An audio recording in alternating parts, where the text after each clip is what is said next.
거래사례 비교법은요, 그냥 계산 문제가 시험에 나와요. 그래서 거래사례 비교법은 계산 문제를 할 줄 알면 돼요. 오늘은 이제 계산 문제 할 건 아니니까 계산 문제 이제 원리를 보는 거예요.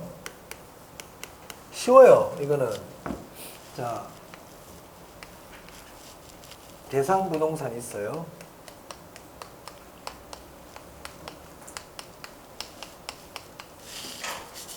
원가법으로 이 부동산이 얼마인지를 구해주세요.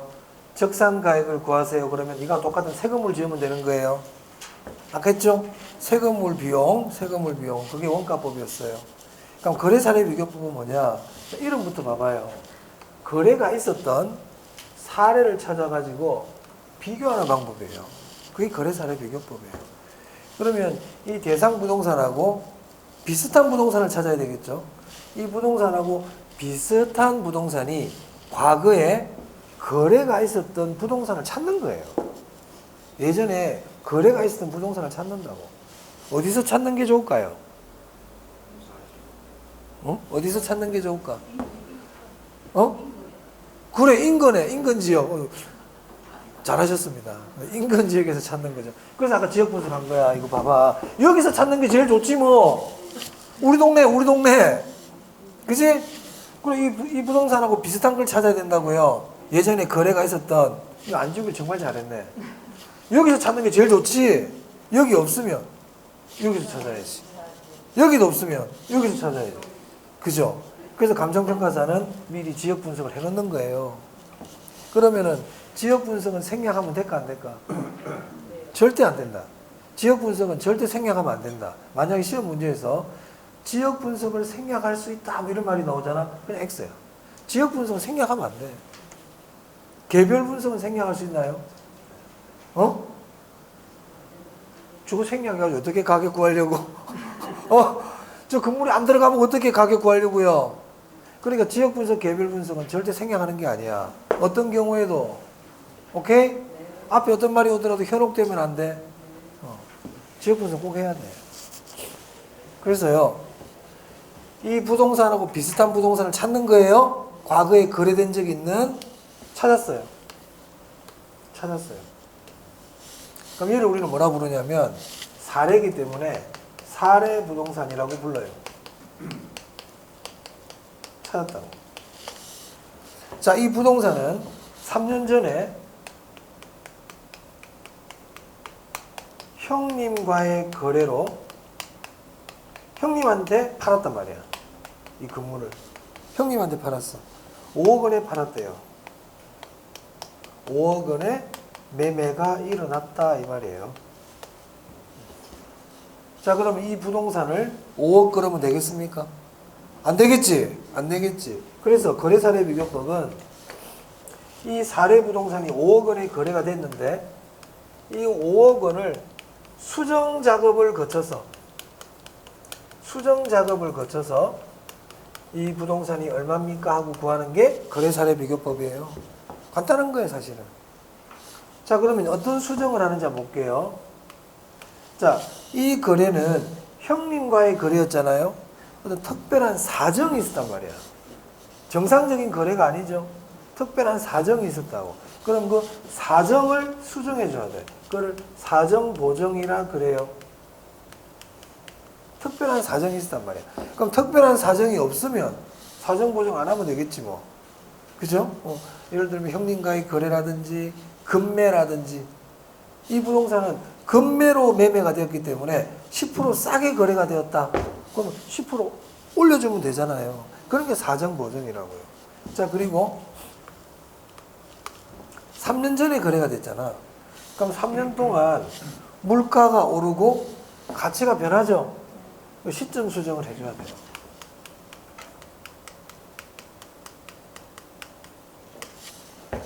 자, 이 사례 부동산이 있는 지역이 인근 지역에서도 찾을 수 있지만 유사 지역에서 찾을 수도 있잖아요. 그럼 그때는 지역이 다르거든. 그때는 지역 요인을 비교해 줘야 돼. 지역 요인도 비교해 줘야 돼. 이 부동산하고 이 부동산하고 똑같습니까? 똑같은 부동산입니까? 다른 부동산입니까? 똑같은 부동산은 없어요. 개별성. 똑같은 건 없다고요. 그래서 다르기 때문에 개별 요인을 비교해 줘야 돼요. 그럼 우리 계산 문제는 어떤 게 나오냐면 이런 게 이걸 해주는 게 계산이야. 이게 계산 문제라고 이게. 그럼 우리 시험에서 이걸 자료를 다 줘요. 자료를 다 주기 때문에 쉽다고요. 그냥 자료를 넣어가지고 계산하면 돼. 그건 나중에 계산 문제 할 때 하면 되고 쉽다고요. 이거는 얘는 좀 나왔으면 좋겠어. 나오는 게 좋아 우리에게. 나오는 게 좋아. 얘를 맞출 수 있다고. 올해 나왔어 근데 33회 때 나왔단 말이야. 내년에 또 나올지도 몰라요. 자 그럼 보세요. 거래 사례 비교법은요. 사례 부동산에다가 사정 보정, 시점 수정, 지역 요인 비교, 개별 요인 비교를 해가지고 대상 부동산의 가액을 구하는 방법입니다. 자 책을 한번 볼게요. 어디를 보시냐면요. 108페이지입니다. 자, 108페이지 14번 별표예요. 자, 읽어볼게요. 거래 사례 비교법이란 밑줄 시험에 이렇게 내요. 이렇게 내요. 자, 읽어보겠습니다. 대상 물건과 아니 줄 치는 거 아닙니다. 대상 물건과 가치 형성 요인이 같거나 비슷한 물건의 거래 사례와 비교하여 조금 전에 보세요. 대상 물건과 가치 형성 요인이 같거나 그런 말 필요 없어. 한마디로 비슷한 거 찾아라는 얘기야. 비슷한 거 찾아라고요. 비슷한 거 찾아가지고 비교한다고 돼 있잖아. 그치? 그 얘기잖아요. 비교하여 대상 물건의 현황에 맞게 줄칩니다. 지금부터 사정 고정, 시점 수정, 가치 형성 요인 비교라고 돼 있죠. 가치 형성 요인이 지역 요인, 개별 요인이거든. 아까 제가 가치 형성 요인 할 때 대상 부동산의 경제적 가치에 영향을 주는 일반 요인, 지역 요인, 개별 요인이라 그랬잖아요. 그게 가치 형성 요인이에요. 가치 형성 요인 비교를 등의 과정을 거쳐 대상 물건에 뭘 구한다? 가액 동그라미예요. 이걸 자 기억해놔야 돼. 자 그럼 앞으로 거래 사례 비교법이란 이렇게 나오죠. 그러면 뭘 봐야 된다? 사정 보정, 시점 수정, 가치 형성 요인 비교는 말면 좋고 몰라도 괜찮아. 그건 별로 안 중요해. 뭐를 구하는 방법이다? 가액. 자, 거래 사례 비교법이란 사정 보정, 시점 수정, 가액. 거래 사례 비교법이란 사정 보정, 시점 수정, 가액. 됐어요? 원가법이란 제조달 원가, 감가 수정, 가액. 오케이. 자, 원가법이란 그랬는데 사정 보정이 나오네? X야. 원가법이라니 사정 보정 나오면 안 돼. 사정 보정은 거래 사례 비교법에 나오는 애야. 감가 수정은 어디에 나오는 애고요? 원가법에는. 이걸 기억해 놔야 돼요. 이거를 기억해 된다고. 근데 이거를 기억 못한 상태에서 딴 거 자꾸 낄짝거리면 안 된다고. 아까 제가 했던 얘기입니다. 이걸 몸에 딱 빼어 있어야 돼요. 근데 이거를 한시라도 안 보면 잊어먹게 돼 있습니다, 우리가. 그래서 늘 봐야 된다. 늘 봐야 된다. 그게 포인트야. 자, 거래 사례 비교법 다 했어요. 자, 그 다음에 이거 해볼게요. 수익 하는 거. 별게 없어요. 그래서 제가 늘 이렇게 우리 그 시험 문제 있죠? 기출 문제 33회든 32회든 31회든 30회든 우리 학개론에 나왔던 문제를 딱 보면요. 제가 이런 말 해서 죄송하지만 할 게 없다는 거예요. 진짜 할 게 없어요. 그냥 빠네요. 빠네요. 빠네요. 근데 우리는 왜 자꾸 점수가 안 나올까? 빤한 건 안 하고 자꾸 딴 거네. 우리 시험 쉽다고 그래서 어렵다고 그랬어 내가. 쉽다. 우리 공인중개사 시험 쉬운 시험이에요. 쉬운 시험. 내가 이게 자주 얘기하잖아요. 어려운 시험은 어떤 시험이라 그랬어요? 제가 오늘 학원에 등록을 했거든. 등록했는데 강사가 들어와가지고는 강의를 영어로 해. 응? 강의를 영어로 하는 거야. 쉬운 강의, 어려운 강의야. 집에 가야지 빨리. 여기 앉아있을 이유가 없지. 그거 왜 듣고 앉아있노? 집 빨리 가야 돼. 자, 학원에 앉아 있는데 딱 들어오더니 뭐 양자 역학이니 뭐 알파, 세타, 감마, 뭐 이런 얘기를 하고 있어. 빨리 집에 가야지. 어떻게 듣고 있어요? 그런데 공인중개사 학교론 수업 들으니까 뭐 잘은 모르겠고 그래도 알아듣겠어. 무슨 말인지는 이해가 돼. 그죠? 안 어려운 거예요. 또 우리 어려운 시험은 뭐냐면요. 등수 끊는 시험이에요. 등수 끊는 시험 어려워요. 내가 95점을 받아도 제가 97점 받으면 난 떨어지는 거예요. 그 등수 끊는 시험은요. 올백을 받아야만 마음이 놓여요. 올백을 받아야만 마음이 놓인다고. 서울대 법대 응시한 애들, 걔들 피 마릅니다. 걔들 전부 다 수재들입니다. 수재들. 집단이 어릴 때부터 천재 소리 듣고 자란 애들이거든. 응? 그럼 서울대 법대 응시한 애들이 머리 좋겠죠? 공부할까 안 할까? 밤샙니다, 걔들. 그런 애들끼리 경쟁하니까 미치는 거야, 이거는. 한 개 틀리면 떨어지는 거야. 피 말리는 시험이죠. 피 말리는 시험이에요. 그런 시험 어려워요. 우리 시험 등수 안 끊어요. 그냥 60점 넘기면 돼요. 응? 그러면 시험은 아무런 잘못이 없다. 시험은 아무런 잘못이 없어. 그럼 누구에게 잘못이 있다? 내가 잘못이 있지. 그러면 시험에 떨어진 이유는 딱 두 개야. 첫 번째, 공부 안 해서. 공부 안 해서. 두 번째, 공부는 열심히 하는데 떨어져. 방법이 잘못된 거야. 원인은 딱 두 개밖에 없어요. 공인중개사 시험에 떨어지는 이유, 내가 공부 안 해서. 두 번째, 이상하게 공부해서. 그거 딱 두 개입니다. 딱 두 개. 그럼 그것만 수정하면 다 합격할 수 있단 말이야. 원인이 분석이 됐잖아, 지금. 그죠? 그럼 일단 내가 기본적으로 해야 되겠죠? 그럼 기본적으로 내가 공부할 때는 이렇게 하면 돼. 기본 양을 정해.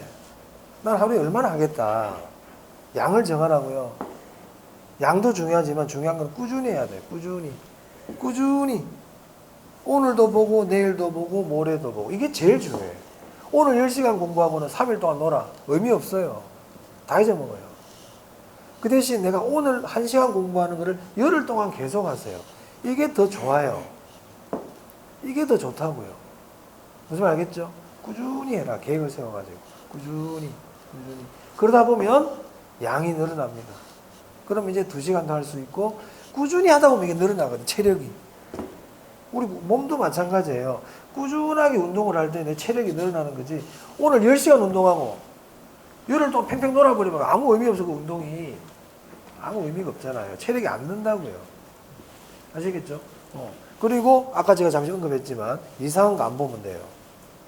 이상한 거 안 보면 돼요. 그리고 여러분, 제가 학원에 나왔기 때문에 공부 방법은 잘 선택했거든. 공부할 수 있는 방법이 크게 3가지 있지 않습니까? 독학, 책 사가지고 혼자 공부하는 거. 두 번째, 인강, 인터넷 강의. 요즘 인터넷 강의 많이 듣잖아요. 세 번째, 실강이거든. 실강이 제일 좋아. 그 사람들 왜 실강이 제일 좋은데 왜 안 할까? 안 할까? 귀찮거든. 귀찮거든. 학원 나오기 귀찮단 말이에요. 그런데 귀찮다는 얘기는 어찌 보면 이게 제일 좋은 방법이란 뜻이야. 왜 여러분들은 지금 잘하고 있단 말이에요. 방법은 잘 선택했어. 그럼 이제 학원에서 하는 과정을 그대로 잘만 따라가면 하지 말라는 거 하지 말고 하라는 것만 하면 합격하는 거예요. 그럼 학원을 일단 꾸준히 나와야 되겠네. 근데 학원을 꾸준히 안 나온다든지 기분 좋으면 나오고 기분 나쁘면 안 나온다든지 듣다가 그러면 안 된단 말이야. 그게 딱 기본이거든. 그러면 합격해. 그러면 합격해. 그렇게 안 하니까 합격 못해. 우리 시험 쉽다. 쉽단 말이에요. 자, 수익하는 법 보겠습니다. 수익하는 법. 수익하는 법.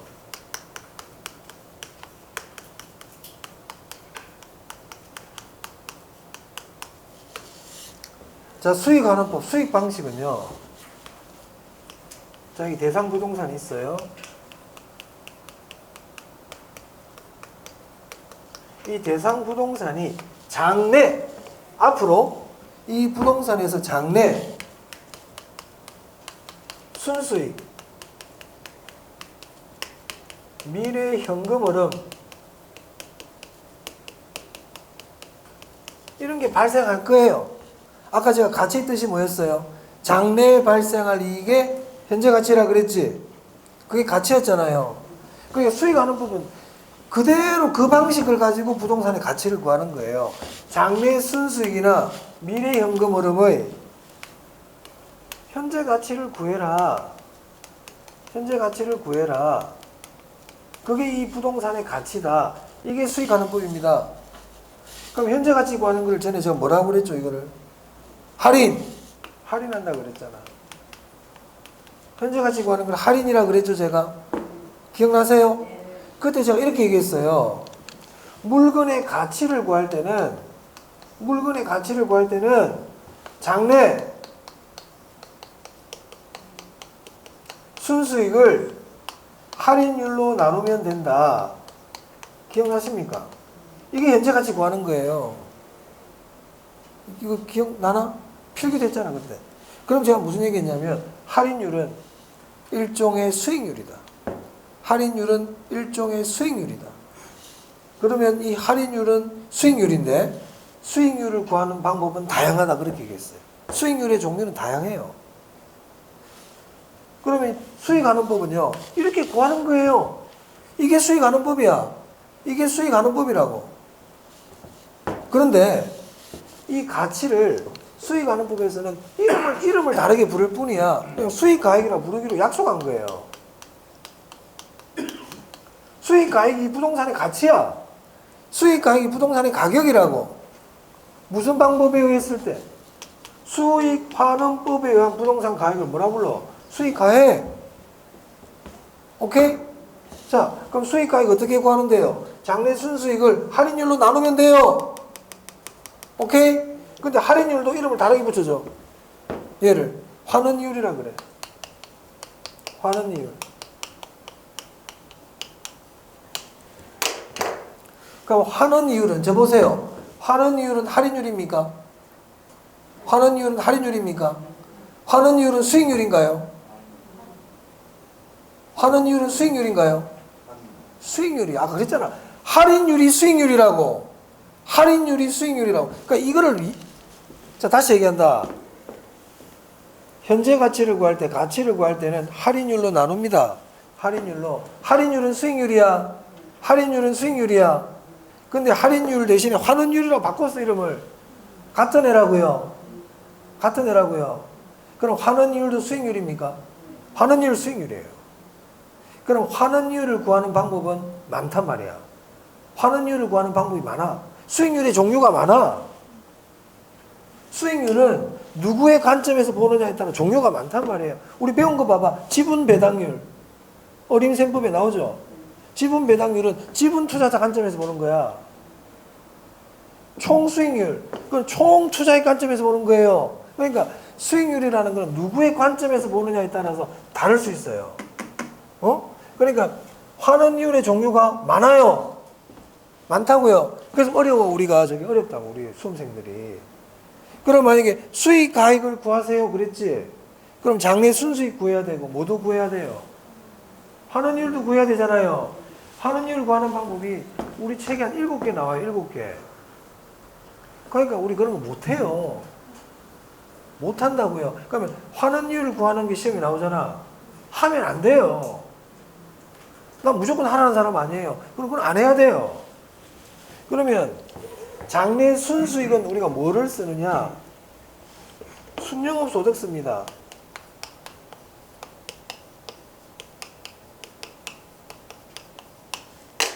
이게 수익가액 구하는 공식이에요. 수익가액 구하는 공식이라고. 자, 우리 책에 113페이지에 나오죠. 자, 거기 보시면 박스가 있네요. 수익가액은 순영업 소득을 환원율로 나눈다고 돼 있죠. 113. 맞아요? 만약에 그러면 수익가액을 구하세요. 작년 우리 33회 때 나왔어요. 수익가액을 구하세요 하는 계산 문제가 나오거든. 그러니까 우리 뭐 알아야 돼? 순영업 소득 구해야 되겠네요. 또 뭐 구해야 돼요? 환원율 구해야 되죠. 맞아? 그럼 만약에 시험에서 순영업 소득과 환원율 둘 중에 하나를 가르쳐 주는 경우가 많아요. 그럼 순영업 소득을 가르쳐 주면 우리는 뭘 구해야 돼? 환원율을 구해야 되고, 환원이율을 가르쳐주면 뭘 구해야 되고? 순영소득을 구해야 된단 말이야. 쉽지 않아. 쉽지 않아요. 여러분들이. 제가 보니까 잘 못하더라고요. 그래서 수익가액과는 계산 문제 나오면 보통 풀지 마세요. 그렇게 얘기해요. 풀지 마세요. 이렇게 얘기합니다. 이거 나중에 계산 문제 할 때 제가 하기로 하고, 오늘은 식 정도만 보는 거야. 그러면 수익환원법이 뭐냐? 자, 109페이지. 109페이지. 17번. 여기 수익환원법이란 나오죠? 별표입니다. 별표. 계산 문제는 못해도 이론은 알아야 안 되겠어요? 이거는 맞춰야지. 자, 거기 보면 이렇게 돼 있어요. 수익환원법이란 대상 물건이 장래에 산출할 것으로 기대되는 순수익이나 순수익 동그라미, 미래 현금 흐름 동그라미, 환원 동그라미, 할인 동그라미, 가액 동그라미. 환원 할인이라는 게 뭐냐면 이게 현재 가치 구하는 거예요. 환원한다는 것도 현재 가치 구하는 거고요. 할인하는 것도 현재 가치 구하는 거예요. 자, 수익환원법이란 순수익, 현금 흐름, 환원, 할인, 가액. 시험에 이렇게 두 번 나왔다 이거. 수익환원법이란 순수익, 현금 흐름, 공제, 할인, 가액. 어때요? X 공제는 말 나오면 안 되지. 수익환원법이란 순수익, 현금 흐름, 환원, 할증, 가액. X. 그렇지. 바로 알 수 있죠. 맞아요? 앞으로 공부할 때 제가 지금 말씀드린 이런 식으로 해야 돼요. 이상가족 찾기를 해. 이상가족 찾기. 엄마가 아들을 찾아. 근데 엄마가 말하는데 우리 아들은 뒤에, 귀 뒤에 큰 점이 있대. 귀 뒤에. 그래가지고 자기 아들이라고 나왔어. 그 엄마가 귀 뒤를 봤어. 점이 없어. 그럼 딴 데 볼 필요 있어 없어? 그냥 아들 아닌 거야. 무슨 말 알겠어요? 그럼 수익환원법이라는 딱 나왔는데 아까 제가 말씀드린 거 있죠? 그 글자가 없고 딴 게 있잖아. 그럼 그냥 X인 거야. 딴 걸 볼 이유가 없다고요. 됐습니까? 자, 그래서 이 세 가지 방법에 대해서 봤습니다. 자, 감정평가 다 했어요. 자, 그러면 제가 개론 처음 강의할 때도 이 얘기를 했는데요. 한 번 더 볼게요. 한 번 더.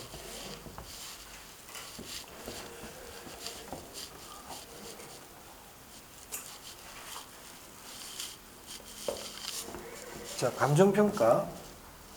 우리가 뭘 공부했는지 한번 볼게요. 제가 감정평가 처음 할 때 감정평가 규칙에 대한 얘기를 하면서 시장가치 기준이라는 걸 얘기했어요.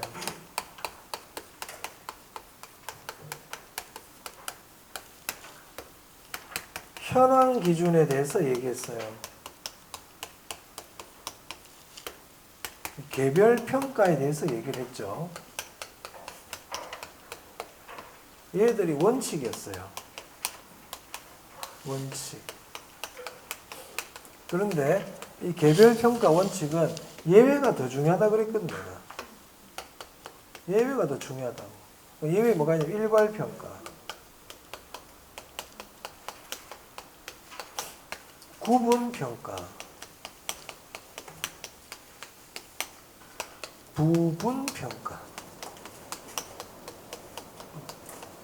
이거 제가 지난주에 했던 거예요. 지난주. 자, 오늘 어디 했냐면 가치 했죠. 가격 했어요. 가치 형성 요인 했어요.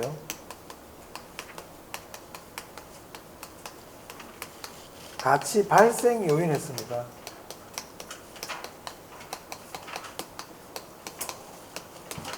자, 그리고 가치의 재원칙 할 때 변동의 원칙 했죠.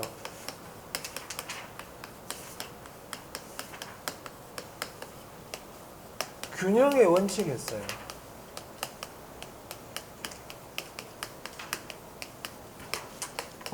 적합의 원칙을 봤죠.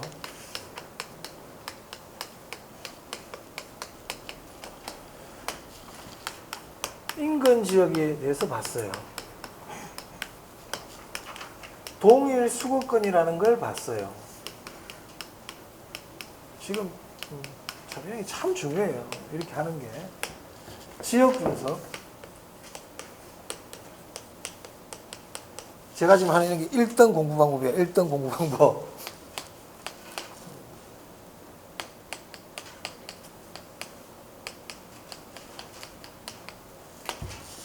지역 분석 개별 분석. 자, 그 다음에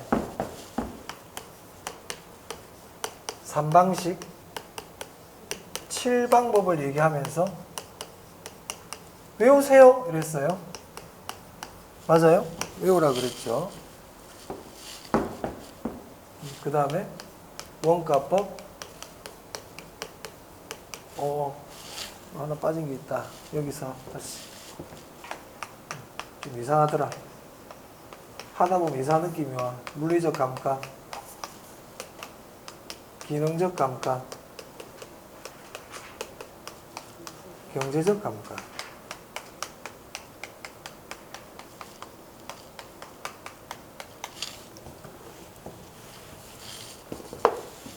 (14) (15) (16) (17)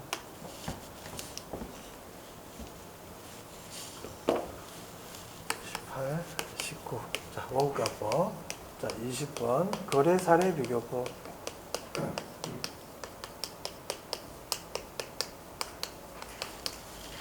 21번 수익 환원법.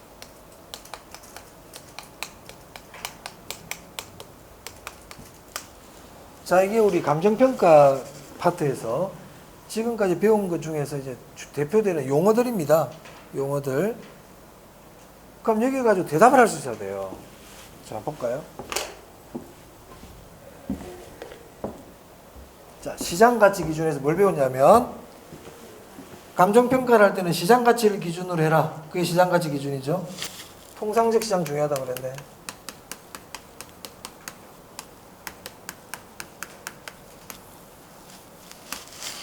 매수인이 제시한 최고 가액은 시장가치 아니라 그랬습니다.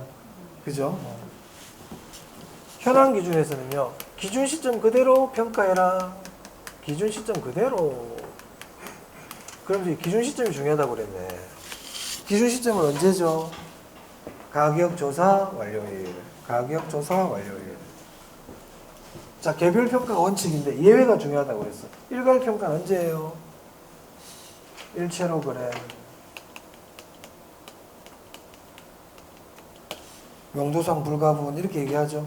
자, 구분평가는 언제예요? 가치를 달리하는 부분. 가치를 달리하는 부분은 구분평가입니다. 부분평가는요, 보상. 자, 가치, 현재가,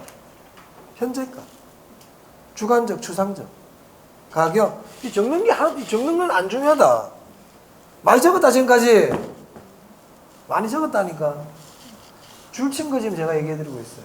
가치, 가격을 제가 줄친 부분들이에요. 자꾸 적으면 뭐예요? 적는 거 그만 적어. 이제 내가 생각할 시간이야. 적는 거 그만 적으세요. 이제는 내가 생각을 해야 돼. 여러분 뭐만 적어놓으면 될까요? 이거 제목만 적어놔요. 제목은 있어야지. 제목은 있어야 된다. 가치, 현재값, 주관적, 추상적. 맞아요. 가격, 과거값, 객관적, 구체적. 가치 형성 요인. 뭐 주의하라고 그랬더라? 경제적 가치. 제가 이게 줄치고 괄호하고 별표했거든. 대상 물건의 경제적 가치에 영향을 주는 일반 요인, 지역 요인, 개별 요인. 그게 가치 형성 요인이야. 가치 발생 요인 4개 있었지. 뭐 주의하라고 그랬어요? 4개 다 있어야 된다. 4개 다 있어야 된다. 그 4개 외우면 좋지만, 그거 외우려고 그러지 마. 4개 다 있어야 돼. 그게 더 중요해. 4개 다 있어야 돼. 그리고 희소성 할 때는 수요의 희소성이다, 공급의 희소성이다. 그런 것들이 기억나면 된다고요. 저걸 딱 보면서 연상을 해야 된다고요. 변동의 원칙, 기준 시점, 물리적 감가, 변하는 거다. 균형의 원칙, 내부, 구성 요소, 기능적 감가, 적합 원칙, 외부, 환경, 경제적 감가. 물리적 감가, 외형이 변하는 거야. 그죠? 기능적 감가는 중요하다고 그랬다, 이거. 설계, 내부, 그렇죠. 설계의 불량, 건물과 부지의 부적응, 초과 설비, 과소 설비. 경제적 감가, 원인이 외부에 있다 그랬죠? 그래요. 주변 환경하고 안 어울리네. 주변 환경하고 안 어울리네. 경제적 감가. 인근 지역. 대상 부동산이 속한 지역. 지역 요인을 공유. 동일 수거권. 인근 유사 지역 포함. 지역 분석. 표준적 이용 가격 수준. 개별 분석. 체유 이용 판정 가격. 지역 분석을 먼저 하고 개별 분석한다. 이거 외우라고 그랬고요. 자, 원가법, 제조달 원가, 감가수정, 가해. 거래사례 비교법, 사정보정, 시점 수정, 가해. 수익환원법, 순수익, 현금 흐름, 환원, 할인, 가해. 딱 이렇게 하라고요. 이 정도만 해도 있잖아. 시험장 가면 감정평가에서 한 3문제 맞춰. 3문제 맞춘다니까. 진짜 안 하니까. 할 게 없다니까. 그래서 마르고 닳도록 하면 되겠는데 이거. 딱 기본이에요. 이게 뭐가 시험 어려워? 뭐가 어려워 이게? 응? 나올 때를 딱 알고요. 여기서 나온다는 걸 알고요. 걔만 계속 보면 돼요. 아주 간단해요. 합격은. 응? 아시겠죠? 그러면 여러분 뭘 들고 있어야 됩니까? 이걸 들고 있어야 돼요. 이걸 반드시 갖고 있어야 돼. 이걸 갖고 있느냐 가지고 있지 않느냐가 굉장히 중요하다. 제가 그래서 첫날 결혼 처음 할 때 뭐라고 했습니까? 제목을 적어놔라고 그랬잖아요. 그죠? 그러면 이걸 늘 보면서 자꾸 얘기하고 생각해야 돼. 모르면 책을 보는, 그때 책을 보는 거야. 시장가치 기준이 뭘까? 한번 책을 한번 이거구나. 현황 기준은 뭐지? 이거구나. 이렇게 해가지고 이런 말들이 익숙해져야 돼. 이게 익숙해져 있어야 된다고. 이거부터 출발이야. 채우는 건 나중이야. 이런 말들이 익숙해져 있어야 돼. 이런 말들이 익숙해져 있어야 돼. 이런 말들이. 변동의 원칙, 균형의 원칙, 적합의 원칙이 생소한데 그 내용 어떻게 알겠어요? 알 수가 없지. 그죠? 그러니까 이런 용어들 자체가 일단 익숙해져야 된다. 그러니까 자주 봐야 된다고요. 그럼 어떻게 하면 자주 볼래요? 집에다 붙여놔, 안 되면. 그 정도는 해야지. 그 정도도 안 하고 합격하려고? 그 정도도 안 하고. 그럼 종이 프린트 해가지고 온 동네방네 다 붙여놔. 냉장고 안에도 붙여놓고 벽에도 붙여놓고 책상에도 붙여놓고. 그러면 1월 달부터 수업 시작할 거 아닙니까?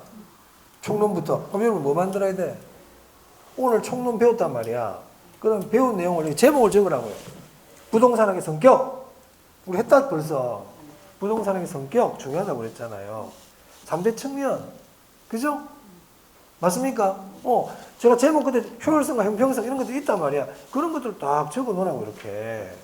그러면서 보면서 자꾸 생각을 하라고요. 많이 적으려고 그러지만 많이 적으면 귀찮아서 못해. 인근지역, 유사지역 포함 이런 게 적지 마. 그럼 너무 너저분해져. 딱 중요한 거는 딱 그것만 들고 다니면 돼요. 물론 적으면 좋겠지만 힘들잖아. 귀찮아. 많이 적으면 안 하게 돼 있어. 이것도 해야 되고 저것도 해야 되고 할 게 너무 많잖아요. 그러면 사람은 안 합니다. 귀찮아서. 쉽게 할 수 있는 거를 정해놓고 그걸 꾸준히 하라고요. 무슨 말인지 이해되세요? 그거를 1월달 시험 시작할 때부터 이렇게 해나가라 이 말이지. 제가 이거 전에 얘기 들은 적 있죠? 100명한테 얘기하면 3명밖에 안 한다고 그랬잖아 내가. 안 한다니까 사람들이. 하면 이렇게 하면 80점이 안 나올 수가 없어요. 그러니까 80점 무조건 나와요. 80점. 이런 식으로 공부하면. 근데 이 어려운 공부는 안 그래. 쉬워. 그냥 귀찮은 거야. 귀찮은 거예요. 귀찮아하지 말고 꼭 하시기 바랍니다. 자, 그래서 이제 우리 오늘 마지막 수업이고요. 1월 달부터 기본서를 가지고 이제 수업을 하도록 하겠습니다. 그래서 다음 주 수업이 없죠? 다음 주 한 주는 뭐 앞에 했던 걸 한번 정리하는 시간을 가져도 되고요. 아니면 조용히 1월 달부터 내가 어떻게 공부를 할 건지 스스로의 다짐하는 시기가 됐으면 좋겠습니다. 자, 미리 제가 인사드릴게요. 새해 복 많이 받으세요. 네, 수고하셨습니다.